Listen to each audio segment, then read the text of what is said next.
Ex-soldier shot and killed at Manchester bar. Hi again and welcome. This is Links 007 TV News Report, and we'll be right back with the full and exclusive details to come. Welcome to Links 007 TV News Report, providing you with the best in local and international news updates.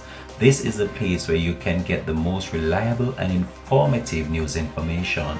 Links 007 TV News Report.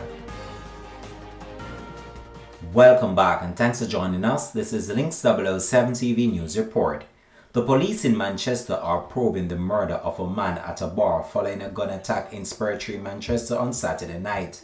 A police source named the deceased as Jethro Giscol, otherwise called Soji or Chris, a 48-year-old ex-soldier and construction worker. Preliminary reports are that at about 7 p.m., Driscoll was at a bar when a man wearing a hoodie entered the establishment and attacked him. He was shot twice. The man escaped on foot in the area.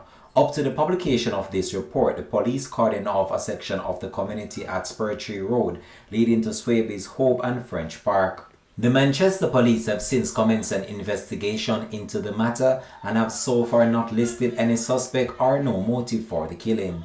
Links 007 TV will have a subsequent report to come on this in a later newscast. This has been Links 007 TV News Report. Thanks for watching.